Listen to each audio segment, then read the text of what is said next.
Hello everyone, I am Ragini Gupta and today is my second class on YouTube channel of X-ray। जैसे आप जानते हैं कि पहला क्लास मेरा था कि एक्सरे होता क्या है और एक्सरे है क्या। आज हम पढ़ेंगे, आज मेरा सेकेंड क्लास है और आज हम पढ़ेंगे कि हिस्ट्री ऑफ द एक्सरे क्या है, एक्सरे की हिस्ट्री क्या है। तो चलिए हम पढ़ते हैं। तो पहले हम देखेंगे डिस्कवरी ऑफ एक्सरे, ठीक है, कि एक्सरे को किसने और कब और कहाँ डिस्कवर हुआ था। तो हम देखते हैं कि x-ray were discover by William Conrad Roentgen और जर्मन फिजिस्ट।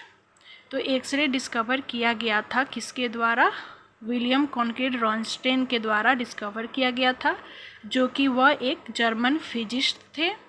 अब ऑन 8 नवंबर 1895 इन जर्मनी, और इसको डिस्कवर कब किया गया था? 8 नवंबर 1895 इन जर्मनी में डिस्कवर किया था।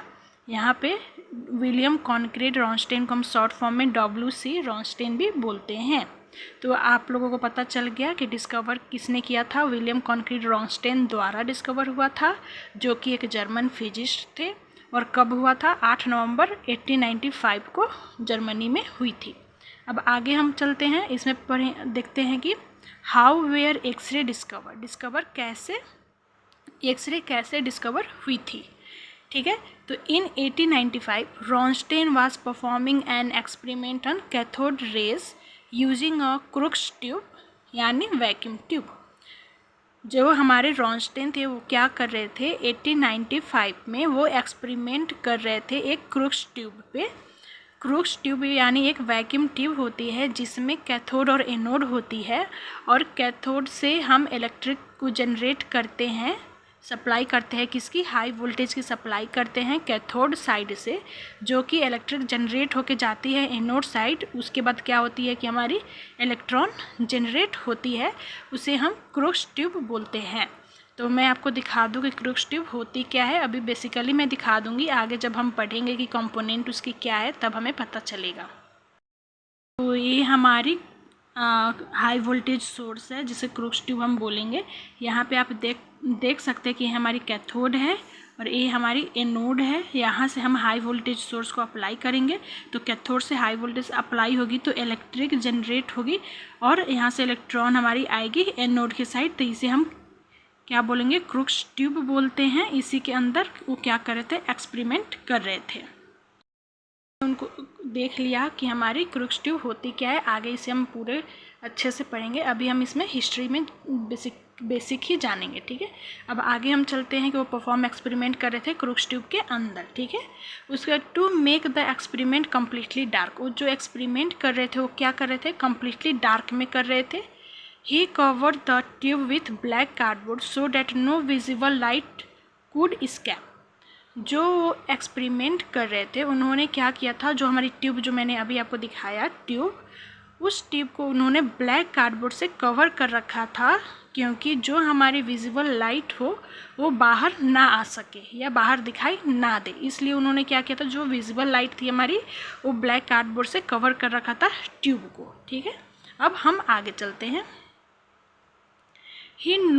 when he pass a high voltage electric current through the tube, जब वह हाई वोल्टेज इलेक्ट्रिक करेंट को पास करते हैं ट्यूब के through, electron move from the cathode to the anode inside the vacuum tube. तब क्या करती है? इलेक्ट्रॉन मूव करती है हमारी कैथोड साइड से एनोड साइड, कहाँ? वैक्यूम ट्यूब के अंदर ही, ठीक है। फिर during the experiment he notice that a barium platinocyanide screen placed nearby started glowing with a greenish light. जब ड्यूरिंग द एक्सपेरिमेंट के ड्यूरिंग उन्होंने नोटिस किया जो हमारी बेरियम प्लेटिनोसिनाइड की जो स्क्रीन थी, ट्यूब के पास में रखा हुआ जो स्क्रीन थी, वो क्या होने लगी? अचानक से ग्लोइंग, मतलब जलने लगी, मतलब ग्लो करने लगी, उस पर लाइट आने लगी। क्या, किस कलर की आने लगी? ग्रीनिश लाइट कलर की। वहाँ पे एक लाइट प्रकाशित होने लगी, ठीक है। उन्होंने लाइट को देख के वो क्या हो गए? सरप्राइज्ड हो गए। तो आगे हम देखते हैं। This surprised him because the tube was completely cover. वो सरप्राइज्ड इसलिए हो गए क्योंकि उन्होंने ट्यूब को क्या किया था? ब्लैक कार्डबोर्ड से कवर कर रखा था कि कोई भी लाइट बाहर ना आए। तो वो क्या हो गए? अचानक से ग्रीनिश लाइट को देख के वो सरप्राइज्ड हुए, ठीक है।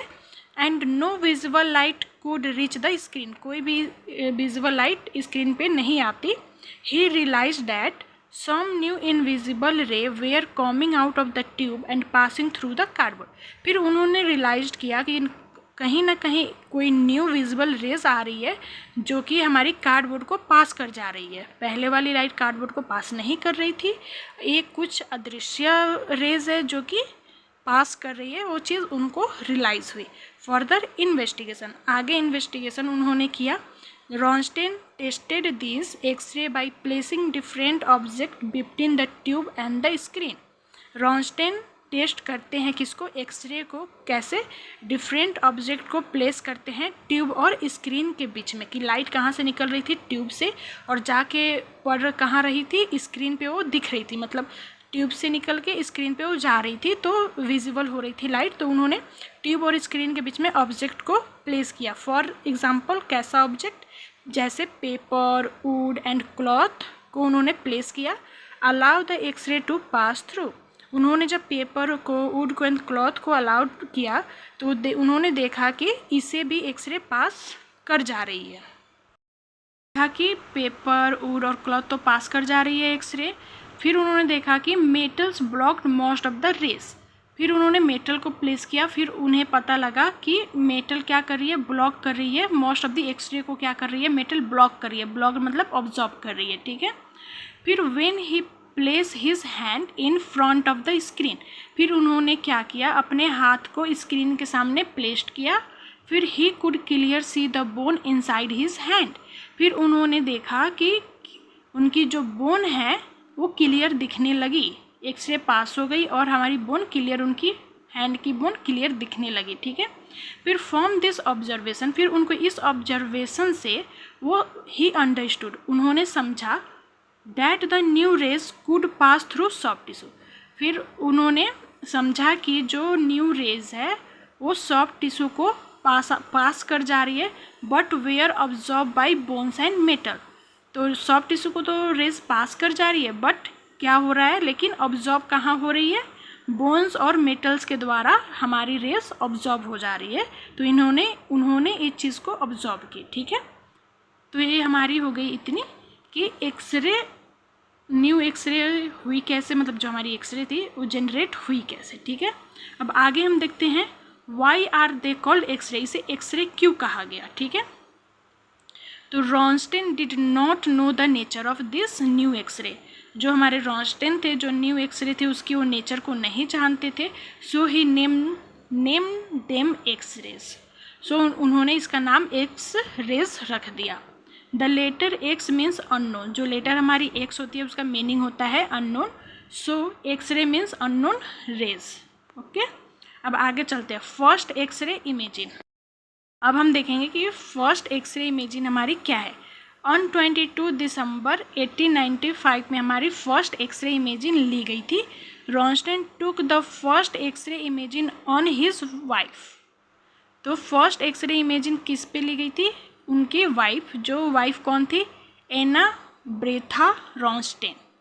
जो उनकी वाइफ थी एना ब्रेथा रॉन्स्टेन, उनकी हाथ का इमेज लिया गया था first X-ray imaging. The image clear show the bones and her wedding ring. उस इमेज में हमारी क्लियर क्या शो हो रही थी, उनकी वाइफ की बोन्स, हैंड की बोन्स हो रही थी शो, एंड वेडिंग रिंग हो रही थी. This was the first medical X-ray imaging in history. ये हिस्ट्री का हमारा फर्स्ट मेडिकल एक्सरे इमेजिन था, ठीक है. अब आगे कुछ आपके इम्पॉर्टेंट पॉइंट है. जैसे डिस्कवर किसने किया, WC रॉन्स्टेन ने. डिस्कवरी डेट क्या थी हमारी, 8 नवंबर 1895. कंट्री कौन सी थी, जर्मनी. एक्सपेरिमेंट किस चीज़ पे कर रहे थे वो, cathode rays experiment using a Crookes tube.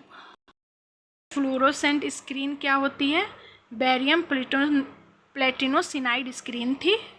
वैसे फ्लोरोसेंट स्क्रीन का मीनिंग होता है चमकने वाली, ठीक है.